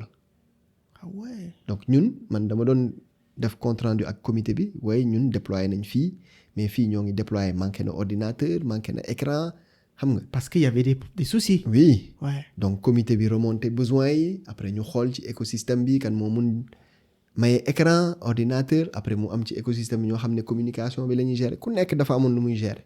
donc ouais. man spécifiquement je naviguais entre ok technique bi ok ak gérer relation bi ak comité bi. ok. et Joseph avec son équipe ma leen di féliciter encore. parce que ñoom ñoo nekkoon ci terrain bi. ci terrain bi ok. ñoom dañ doon jël ñoom da nga leen di former mais 20 minutes parce que amuñu jot dañ la veille lañ la laajte benn affaire. Si. yow nelawoo. si le matin. ouais nga jox leen ko ne leen acca 20 minutes nga expliquer leen ñu xool taf dem ci docteur yi wan leen gars yi utiliser. mais en termes de challenge c'était quoi. Challenge. pendant période boobu noonu quoi. non challenge technique et challenge émotionnel challenge technique parce que faut livrer vite. ok Il y avait un risque pour nous aussi. Oui. Parce que si tu livres pas bien. parce que xam nga Covid c'était compliqué. Waaw. Covid dafa intense woon. dafa intense. et si tu livres des produits qui sont pas bons tu vois après. c'est double tranchant. bëgg c'est soit nga on peut réussir pas se le permettre quoi. soit nga réussir ñu ne booy xalaat ni soit nga échouer ñu ne booy dañuy wax rek. mais en termes d'infrastructure technique ça tenait aussi quoi. oui ça tenait. ok Ça tenait. mais fan ngeen jaar. metti na de. suñu liggéey la bon man Ouais. loolu laa jàng. ouais donc avant Ion quand même amoon naa expérience développer ay plateformes cloud SaaS tout ça là. ok et Voilà. autant vous étiez combien. lu may wax nii bon on était côté technique on était moins de 5 personnes hein. ah ouais. Maintenant côté terrain on avait quand même une quinzaine de personnes qui étaient sur Ok. le terrain. ok Voilà. ok. Waouh c'était intense. non c'était intense. C'était intense mais j'étais fier de l'équipe lu ñu joxe calculer wuñu à la fin tout le monde a reconnu que def nañ liggéey bu baax. après nag ci ngeen gën a renforcer seen partenariat peut-être ak ministère de la santé. waaw après ministère a vu que quand même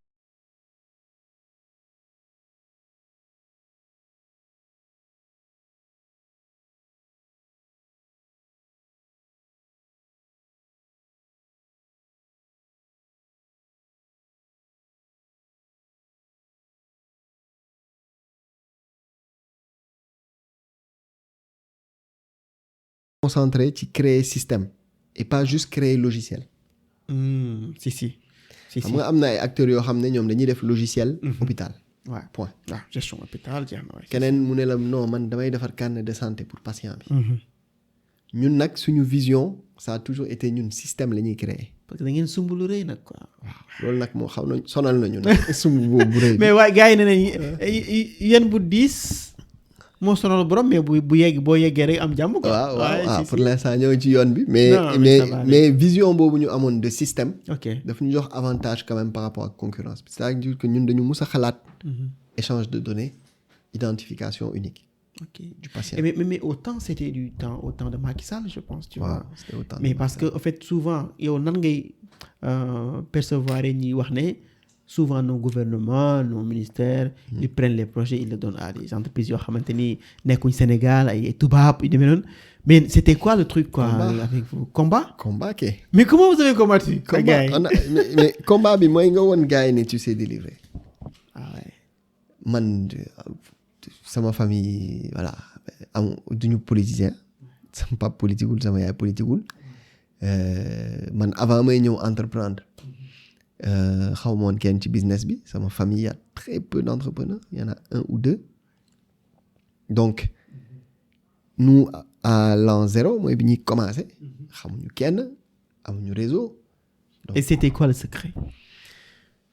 Petit à petit c'est ça le secret c'est que mën nga am une très grande ambition mais foog nga daggati ko def step by step loolu sax ñun ñii sax avec le recul dañ ko jàng parce que ñun projet bi benn instant dañ doon jaay projet bi globalement mais boo taseeg investisseur mu ne la booy yow li ngay wax nii dafa rëy lii moom booy doo leen ko mën def lii ngay may expliquer nii avec le recul su ma ko defaatoon tey su nekkoon tey damay recommence damay cof rek vision bi mais jaay lu ndaw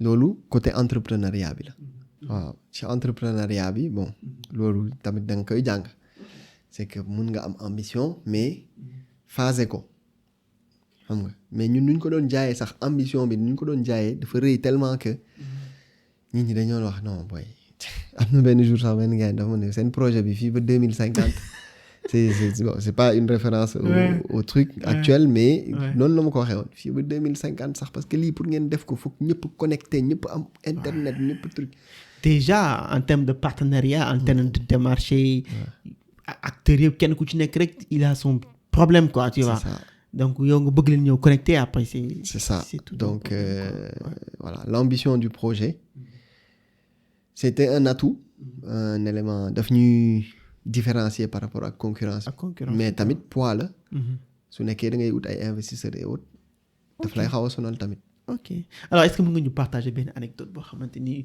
voilà ci temps bi ngeen créé Ion ak temps Covid bi ak bi ngeen ni def partenariat avec ministère bi benn anecdote boo xamante ni ça t'a beaucoup marqué quoi loo xamante ni marqué na la bu baax a baax lu ma marqué ouf on a beaucoup de moments hein. On a vécu beaucoup de choses am na benn sentiment de fierté bi mooy bi may wax après Covid c'était plus entre nous parce que ministère xam na lu ñu def daan Covid xam na lu ñu def mais fësuloon mais bi ñu defee projet ak ministère bi mu feeñ télé nit ñi gis li ñuy def là c'était un très très bon moment c'est-à-dire que par rapport ak mission bi ngeen amoon au début avec yow li nga dund personnellement qu'est-ce que tu as senti temps boobu accomplissement xol bu sedd xol bu sedd liggéey bi nag des na lu bëri mais étape bu importante la woon parce que projet bi tamit bi ñu koy démarrer ñun on voulait faire tellement de la qualité que dañ teg suñu bopp benn pression et puis ñëw hôpital bëgg changer habitude nit ñi donc début bi yombuloon donc le temps nit ñi def la confiance accepter système bi yooyu yëpp yombuloon voilà parfois jug nañ fi yeewu 2 heures du matin dem hôpital pour def support voilà donc et à l'époque quand même bi ñuy démarrer bon tey am nañ benn certain nombre mais bëriwuñu woon noonu donc le fait reportage bi am wane liñ def et puis ñëpp di la yónnee ay messages xam nga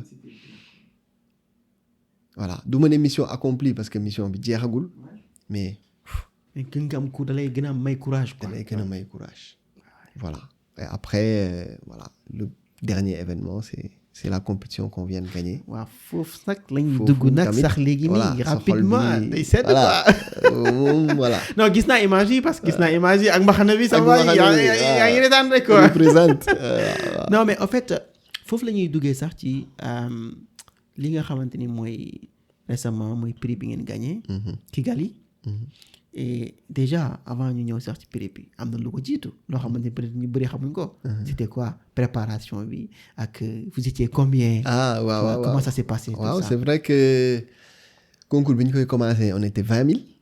20 000 personnes 20 000 personnes. ñun par exemple ñun c'était la 3e fois ñuy tenté pour dire résilience bi tamit. ah ouais donc vous avez fait trois fois di ko tenté. bii mooy 3e fois ñuy tenté. voilà pour démarrer 20 000 da ngay def dossier expliquer looy def expliquer business bi expliquer impact yi 20 000 on passe à 50 waaw ba léegi bu ñu eggee 50 dañuy def ay entretien ak ay juges donc juges yi xool dossier bi poser la ay questions xool voilà lan mooy sa ambition et cetera de 50 vous passez à 20 waaw léegi bu ñu nekkee 20 c'est la demi-finale. ok demi-finale bi l'année dernière c'était en Égypte. septembre dernier lañ demoon. en parenthèse la demi-finale de cette année très forte chance que ce soit à Dakar. ah voilà. ouais donc ça, c'est cool. Égypte top 20. donc 20 entrepreneurs ñoo des ci 20 000 yi. foofu ñu pitché. serré hein. compétition pitch nga expliquer ce projet ñu poser la ay questions challenger la. am na tamit lu ñuy woowee due diligence c'est-à-dire dañuy vérifier li nga wax. nekkul rek da nga ko wax. day am benn cabinet buy vérifier chiffres yi woo say clients poser ay questions donc.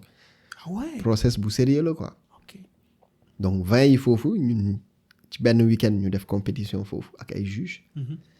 foofu juges yi ne 10 yi ñooy dem finale. ngeen bokk ci d'ici. voilà ñu bokk ci 10 yi. ok voilà donc finale boobu nag moo amoon Kigali donc ça fait 10 mois ñoo ngi ci voilà 10 mois compétition bi moo ñu andi Kigali. léegi Kigali tamit pareil. dafa am juge. 10 yi ñu pitché. juge yi day changer à chaque fois. waaw si. voilà donc et puis à chaque niveau. ñu poser la ay questions yu gën a poussé. gën a deep gën a Voilà. compliqué. donc bi ñu eggee ci 10 yi quand même. j'avoue que bi may egg Kigali maa ngi naan suma xel non fii moom ay ñëw defet fii amul. non mais il y avait la confiance quoi. waaw Il y avait la confiance à 100%. après yàlla mooy maye mais. Ouais. man en tout cas intérieurement. dama nekkoon comme je dis en mission. Ouais. Exact. déjà ci demi-finale bi. man j'étais le seul nekk en costume teg suma drapeau. ah ouais boo gisee sax image yi ancienne photo yi loolu moo tax nga gis ma en costume ak Ouais. drapeau bi. ok parce que pour man ok entreprise bi mooy compétir mais compétition internationale la. il y a d'autres entrepreneurs des 54 pays d'Afrique te lu ñuy def nii tamit pour man noonu laa gisee àdduna xaw na am mission. foog ñu wane suñu dëkk. exact foog bien ñu wane sûr. suñu mën-mën. bien sûr attirer ay investisseurs. Exactement. attirer ay partenaires développer suñu dëkk. exactement loolu moo tax ñu ñibbisi sinon Ah ouais. ñu toogoon fële. exactement si. donc man.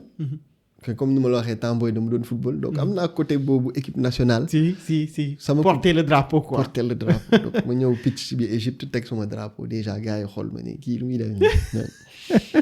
voilà Ouais, ça, donc c'est bi ñuy dem Kigali. Mhm. hors de question ma sol costume.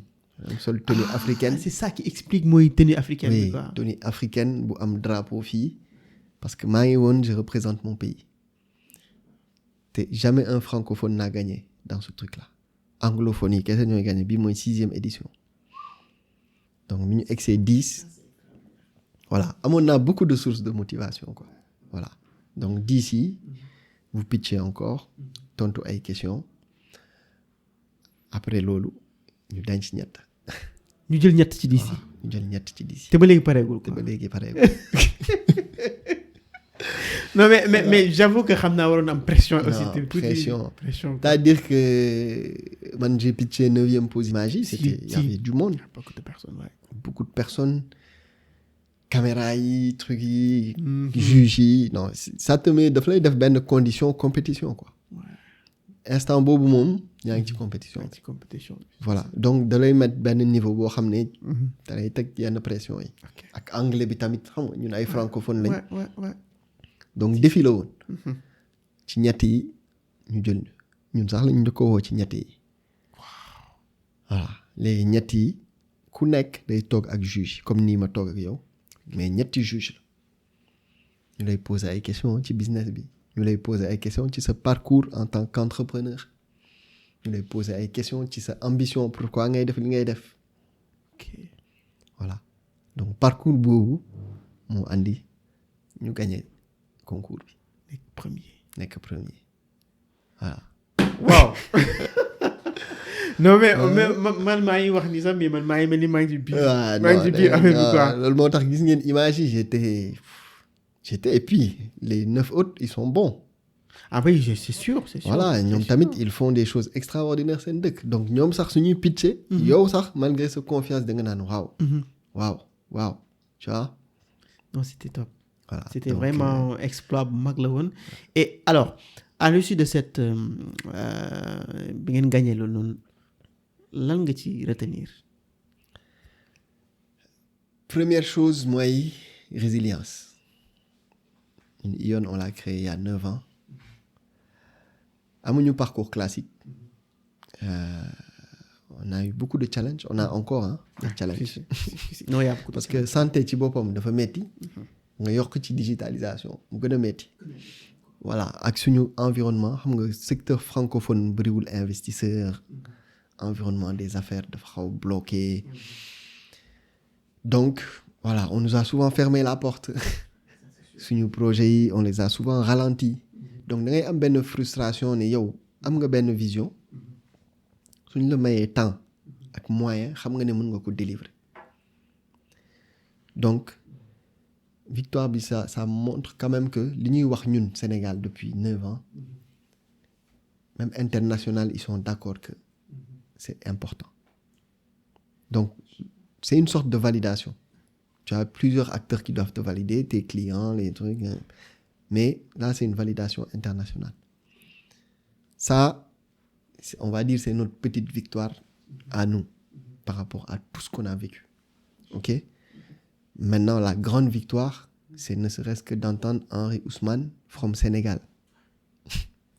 The winner is Henri Ousmane from Sénégal. Ça, c'est sûr. Sur tous les médias. Voilà. Bi may lay invité, j'ai fait le parcours xool ay médias yu bëri sur internet. Les médias américains et tout ça, j'ai vu, ils ont repris la chose. Ils ont repris. Et c'était vraiment une fierté, quoi. waaw ça moom xaw ma ñun fu ñuy mujjee nii de. non mais en fait. c'est une étape. fi may waxee mooy mission bi fi mu jógee déjà dafa important. dafa am base quoi. donc du coup man je pense que sama conviction lay wax nii sama xalaat lay wax nii je pense que ça va aller très loin. Amiin. et je pense que ça va même dépasser les frontières du Sénégal. génn Sénégal complètement parce que c'est un outil boo xamante ni c'est un système boo xamante ni c'est pas un outil simplement mais c'est un système quoi tu vois boo xamante ni tout le monde en a besoin. tey moi je travaille dans les entreprises yoo xamante ni internationales tu vois. impact bi santé am dafa jéggi tayoo. c'est-à-dire santé ni mu amee solo dafa jéggi tayoo pour les enfants pour les femmes enceintes pour plein de choses. mais gis nañ ko Covid. voilà Covid bu mu ñëwee le monde s'est arrêté. donc du coup c'est quelque chose boo xamante ni tout le monde en a besoin. tout le monde c'est en pas a une besoin. option. non c'est pas un luxe. non c'est pas un luxe c'est une nécessité. Voilà. tu vois ñëpp dañ ko soxla. et alors mais je pense que aussi. jox nañu xaalis. voilà hein. waaw xaalis bi moo ngi ci yoon bi. te non mais Ousmane bàyyi li ngay wax waaye xaalis bi ñëw na. ñëwagul. non xaalis bi ñëw na. non ñëwagul. mais alors mais tey je pense que c'était combien encore. donc c'est $300,000. $300,000 c'est un peu moins de 200 millions. voilà mais ça c'est quelque chose boo xamante ni je pense que ça va vous servir. bien sûr pour mun a bien sûr avancer si seen projet quoi. bien sûr. challenge ou entreprise yi ñun ñëpp on a un gros challenge de trésor. mais alors juste une question c'est la première fois ngeen am benn levée de fonds benn am benn financement wala. non ñun année dernière levé nañ fonds. ak Sonatel. ok voilà on a levé $1 million. ok donc 90%. ok Sonatel moo ko andi. ok BICIS tamit jàpp ci.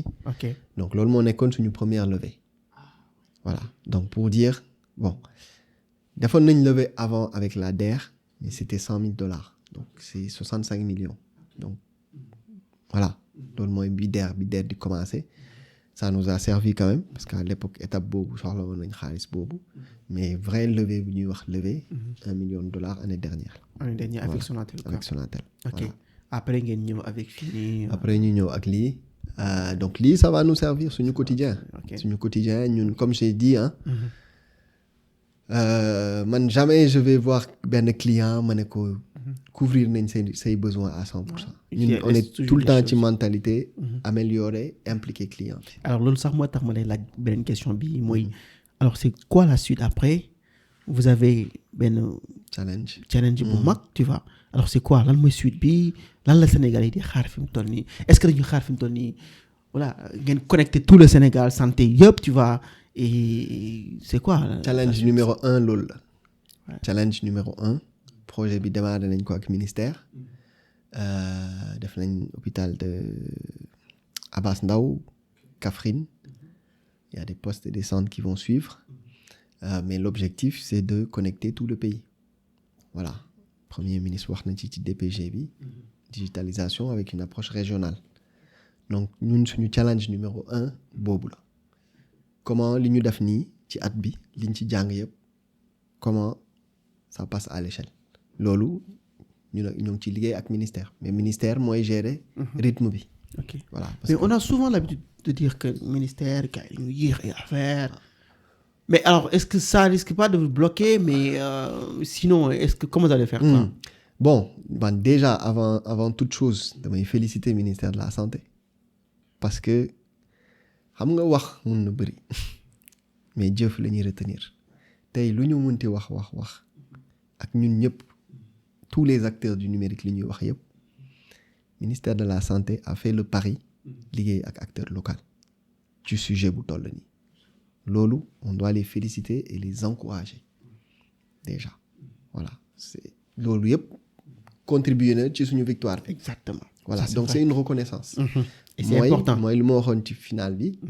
su nekkee état yi dañu investir ci acteurs locaux yi jàppale leen parce que affaire bi mënul baax tout de suite acteur bi dafay am potentiel nga jàppale ko mettre ko dans des conditions pour mu livrer la qualité ñun nag ministère de la santé jàpp na ci ñun ak ministère ñoo ànd déployer voilà donc dama leen di féliciter ñoom tamit seen victoire la léegi effectivement il y a des procédures day gudd donc forcément ñun ay acteurs du privé am nañ suñuy contrainte salariale rythme entreprise bi moo gën a gaaw rythme état donc loolu challenge la bon ñoo ngi ci. on mais am nga ci yaakaar quoi. ñun mu gën a gaaw mais am nañ ci yaakaar. ok voilà alors damay gis ay entreprises yu bëri xam naa nag léegi tey sax émission bi jeex mais bii mënu ma ko ñàkk laajte.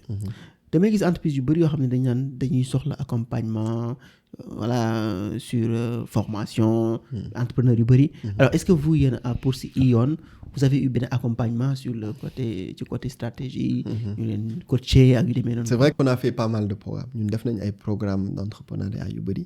ok am na yu ci baax am na yoo xam ne voilà mooy loolu. mais àdduna lépp jàng-jàng la. c'est-à-dire que même programme bi su kiiwul am na loo ci jàng.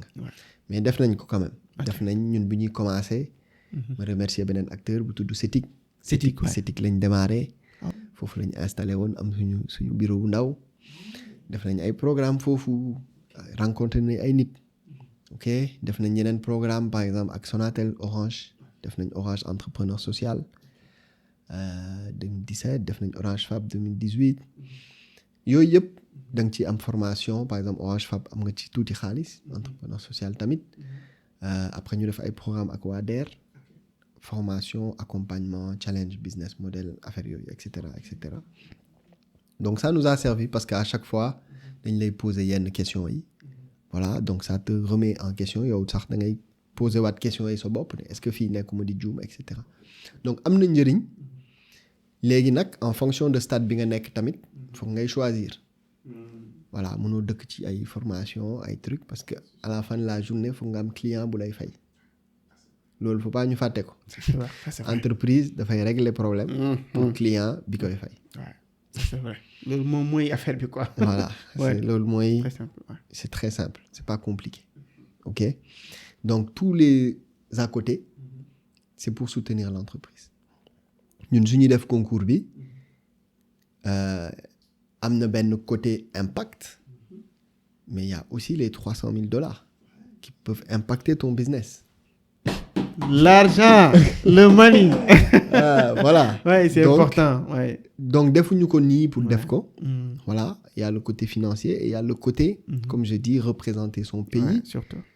pour que ça serve pour mu jëriñ écosystème bi tamit. Ouais. Et même ça attire d'autres trucs hein. Ça attire comme nu ma la wax demi-finale bi parce que ñun édition 2024 la woon dafa amoon report mu nekk 2025 septembre 2025 demi-finale bi Sénégal la te loolu dañ ko xeex bi ñu nekkee foofu bi ñuy def réunion yi di truc ma ne leen gars yi anglophone bi c'est bien mais ñun francophonie dañu soxla lumière foog ngeen andi affaire yi ñu ciy waxtaan ba ci finale bi ñu ciy waxtaan.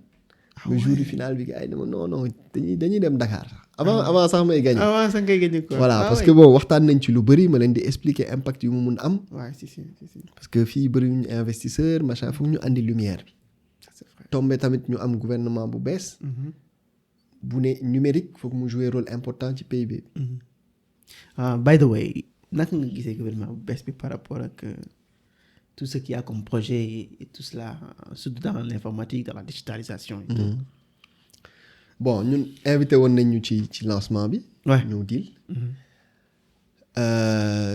Tu as de l'espoir. Ok. Ne serait-ce que gouvernement bi ne. Numérique bi ça va jouer un très grand rôle dans notre développement. Ça c'est une sacrée posture. xaw ma nu koy waxee ci wolof nag. mooy lu am. maanaa la position bu am maanaa la.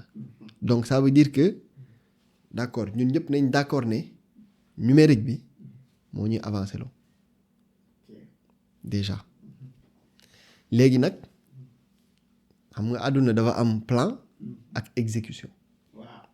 challenge bi c'est l'exécution. voilà bon New Deal bi c'est sorti il y a foog naa 2 mois. voilà donc exécution bi léegi lay commencer. lu ñuy ñaan mooy en tout cas exécution bi jaar yoon.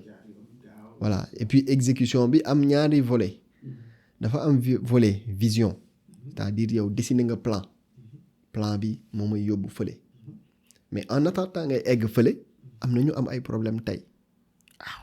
foog nga donc naka ngay mixer vision. ak problème urgent. yi nga xamante ne voilà man su ma jëlee sama sujet. hôpitaux yi ak maladie. non yow sa sujet yëpp urgent. mënuñu xaar sujet dafa urgent. voilà donc.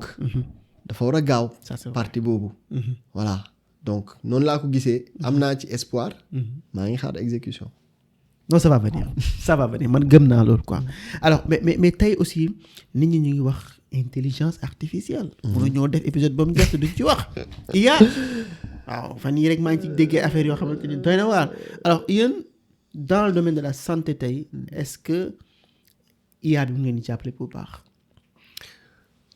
waaw IA nit ñi ñoo ngi ciy wax lu bëri mais ñun am nañ challenge quand su may wax ñun ñëpp laay wax. IA dafa ànd ak am données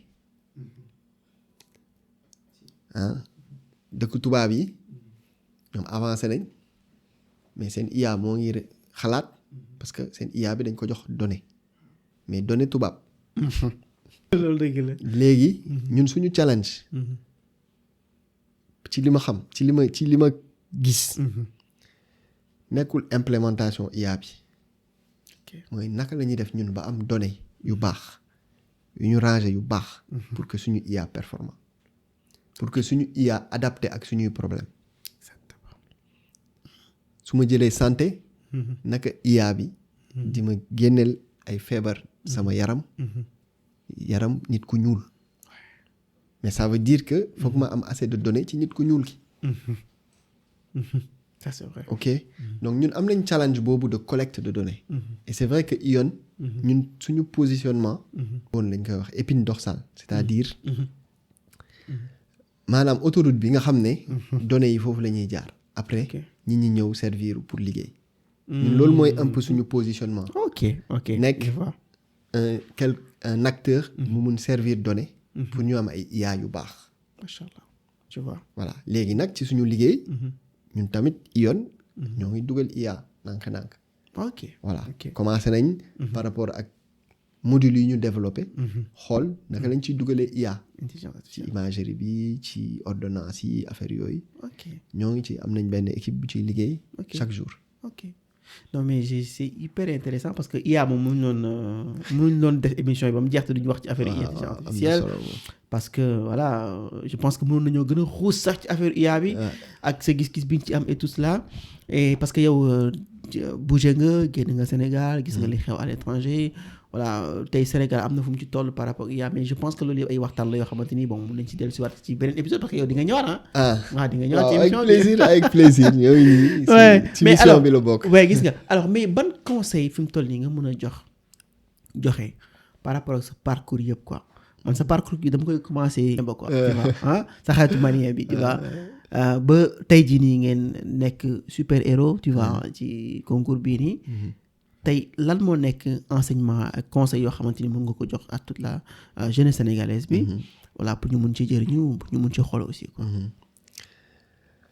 ak aussi lan lañ war a moytu lan lañ war a moytu effectivement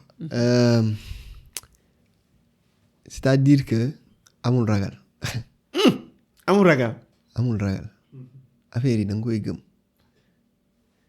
ci li ma xam ci en tout cas ci li ma gëm man mooy ñun ñëpp am nañu rôle à jouer ka nga nekk entrepreneuriat bi limite yow boo nekkee entrepreneur star nga machin loolu du dëgg ci man suma parcours 9 ans yi li ma dund lu metti moo gën a bari lu ma dund lu neex loolu foog ñu koy wax tamit pour que nit ñi bañ a xalaat ne waa dañuy gis ñu def émission jël avion machin non quotidien bi dafa metti donc ku nekk même ki nekk salarié su defee liggéeyam correctement day contribuer ci dëkk bi donc foog nit ñi focus ci li ñuy def léegi su may waxee affaire conseil entrepreneuriat pur et dur mooy lu ma wax sànq entreprise dafay régler problème mu client pour mu fay ko loolu mooy base bi du leneen base boobu mooy yow identifier nga problème booy créer entreprise sur la base pour ngay régler problème pas ngay topp technologie pour technologie. bu génn bees nga jël boobu bu génn bees nga jël tu vois. léegi nag yow bu la leeree ne yaa ngi régler problème testé nga ko nit ñi jóg nañ gëm ko parce que nit ñi dinañ la wax du dox.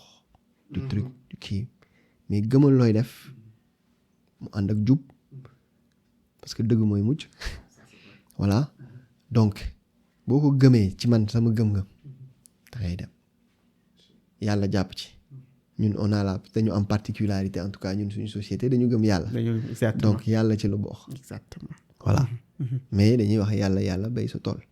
ça veut dire que mënoo toog naan yàlla jàpp ci. waaw ndimbal na ci fekk loxol borom. voilà donc yow defal sa part. gëm ko focus problème. yàlla dinañ ci def sa tur. léegi bul reculer tamit parfois mën na tar. nga reculer tuuti uuti doole ñëwaat. ok ci la bokk quoi. ci la bokk. waaw gars yi dañuy foog ne da ngay commencer rek affaire yi. waaw gars yi dañu jàmbaar dawul daa uti doole. daa uti doole. donc voilà focusal problème am sa gëm-gëm foog nga am mentalité parce que di nga dégg lu nekk. voilà mais yow focusal ci li ngay def gëm ko del jël conseil bul nekk si yow kese tëju voilà conseil bi pour loo warul def tamit mooy éviter tëju bi torop boo nekkee entrepreneur amal ay xarit entrepreneur man am naa fi ay xarit entrepreneur dama leen di citer pour encourager leen parce que ñoom tamit ay champion lañ Malick l'Africa Mobile Bamba Paps. Ah, Malik, oui, Africa Mobile. Voilà.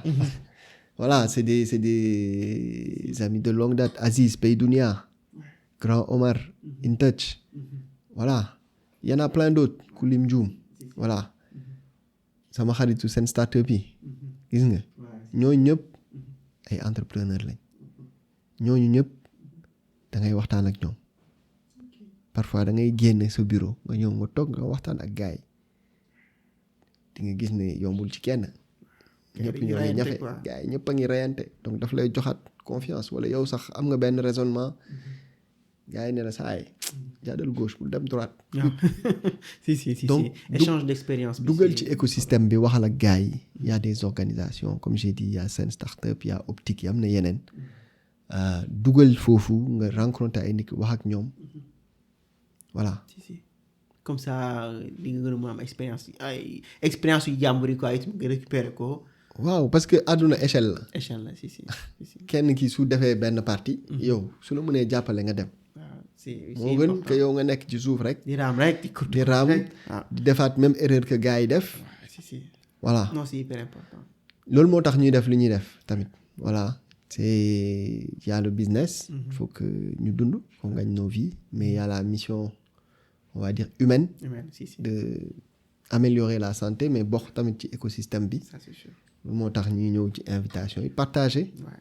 mu jëriñ partage bi am na ci solo bu baax. et puis dama bëgg sénégalais yi candidater. waaw tout affaire bi. waaye su nekkee septembre Dakar la. waaw foog ñu def back to back. waaw si foog gars yi daaw gañewaat. fii am na ay entrepreneurs yu ko mën. ça c'est vrai. en fait suñuy répéter victoire yi. bu yàggee gars yi dinañu xam bu baax quoi. voilà donc foog gars yi candidater. affaire bi je pense que fi mu toll nii képp ku bëgg candidater. ñëwal tips yaa ngi nii quoi dama leen gis gars bi mu jox leen tips yi quoi alors Henri Ousmane lan moo nekk dernière question la y a pas de souci xam naa ne fi mu toll nii xiif nga de seen dog ba la ci kanam. xiif naa nag heure reer jot na. non Henri Ousmane alors dernière question bi c'est-à-dire lan moo nekk say day to day say journée. samay journée actuellement. Bon actuellement comme je dis suñu sujet numéro 1 mooy déploiement national. non mais man fële laa commencé ci kër ga laa commencé de. ci kër ga avec la famille. waaw liggéey bureau waa ci comment tu gères tout ça. man waaw sama début journée nag ak samay doom la man nag yee xale yi sàng leen solal leen daf ma neex parce que bon après man yàgg naa nekk ci entrepreneur nekkuñu woon sama wet donc entre guillemets dama am du temps à rattraper si je peux dire ça comme ça donc le matin man maa leen di yee voilà dugal leen ñu sangu xool affaire ndekki bi après sama jabar yee ku gën a ndaw ki moom moo gën a tuuti c'est moins facile après ma wàcc yóbbu leen école léegi nag su ma leen yóbboo école laay commencer bureau parfois nag le temps ma leen di yóbbu école di ñëw appel yi commencer support client employé yi nekk ci terrain bi il faut vérifier ça donc parfois même avant ngay dugg ci oto bi gars yi woo nañ la donc ubbi nga ordi bi xool voilà ci yoon bi en général je passe des appels pour gagner du temps souvent samay associé laay waxal entre keneen qui gérait opérationnel financier ak qui gérait hôpitaux yi donc souvent on échange le matin su may dem liggéey après su ma eggee bureau bon je fais le tour dugg ci bureau yi nuyoo reetaan tuuti xam nga am nañ tamit ambition créer vraie entreprise ak culture d'entreprise donc c'est important boo ñëwee nga nuyu ñi waxtaan ak ñoom tuuti reetaan yeeg bureau voilà après en général am naa suma agenda sur les différentes tâches moi je dama particulier parce que dama nekk CEO ak CTO sama boîte c'est particulier donc j'ai des tâches on va dire managériales am naa tâche on va dire la figure de l'entreprise c'est plus moi au passage associé yi foog ngeen génn de waaw gars yi foog ngeen génn non mais dama bàyyi ci mbedd bi nii yaakaar naa ne sa émission bi bureau lañ ko war a defee quoi waaw comme ça ñoom ñu feeñ dañuy nëwatu rek man maay jël bali ya quoi voilà donc il y a cette partie là relation publique et après j'ai des tâches techniques voilà où je fais la revue avec développeurs yi état d'avancement etc donc ça fait que j'ai des journées extrêmement prenantes parce que limite j'interviens sur plein de choses l'objectif c'est de moi intervenir sur plein de choses mais dafa ànd ak suñu parcours voilà suñu parcours moo demee noonu voilà et qu'est-ce qui t'aide dans ces journées là pour nga mun ko vraiment cadrer la moo lay dimbali pour nga mën a cadrer journée normale quoi pour pour ma mun ko cadrer pour ma mun ko jeexal. waaw pour nga mën a jeexal journée yi normal organisation bu strict la wala. non. On va dire que am na organisation foog nga xaw a carré parce que sinon du dem da ngay poser ay objectifs c'est pas dit que chaque jour nga atteindre leen mais foog nga poser objectifs yi booy démarrer. Chaque jour. Voilà, chaque jour. C'est pas objectif sur une semaine, c'est chaque jour. Chaque jour, il y a le mixte entre le management, figure publique et technique. Voilà, chaque jour, j'ai une quote-part de ces sujets-là. Non, c'est dur. Pour dire vrai, c'est dur. Après, j'ai la chance, amna 2 associés avec qui je peux aller à la guerre. Ça, c'est bien. C'est-à-dire que... Et c'est qui encore? C'est kan ak kan là? maa ngi leen di yoole. John Paul Diatta. Ok. Joseph Kenam. Machallah. Voilà. Donc je peux aller à la guerre avec eux. Machallah. Voilà. Et non, c'est bien d'avoir des gens yoo xamante ni mën nga compter si ñoom. voilà donc entre ñun parfois ñu toog waxtaan. xam nga journée bi bu taree nii. soit moom mu ñëw sama bureau wala man ma dem bureau. Ouais, si. voilà ñuy wax teg affaire yi de côté. waxtaan ko nga am koo xam ne mën nga jooytu. si. xam nga ñun suñu vie elles sont particulières. mënoo jooytu fu nekk quoi. voilà donc am nga koo xam ne boo ko waxee dina comprendre. parfois yow yaa ciy jooy suba moom mooy jooy. si. puis parfois Joseph ñëw bureau Joseph moom voilà moom tamit bravo moom moo nekk ci terrain bi. ñun dañuy def déploiement occasionnellement. mais moom chaque jour. ci terrain bi. bravo Joseph. voilà bravo Joseph. Franchement bravo. mooy loolu. en tout cas kontaan nañ trop tey pour dalal la ci podcast Wolof Tech bi hyper content. parce que on a appris plein de choses donc du coup je pense que tey sénégalais yi ñuy déglu yëpp tey am na loo xamante ni jàng nañ ko ci li nga xamante ni Henri Ousmane expliqué nañu ko tey et je pense que dina leen permettre tey ngeen mën a xam ne il faut que nga joxe sa bopp ci li nga bëgg quoi. tu vois il n'est pas dit que parce que nit ki jël même sax financement am xaalisam di la ko jox daf la wóolu moo tax. mais donc yow foog nga wóolu sa bopp ba pare. effectivement donc foog nga am loo comme ni ko woykat bi doon waxee loo ñeme ñàkk. foog nga am loo xamante ni moom nga ñëwee ñàkk ci affaire bi quoi.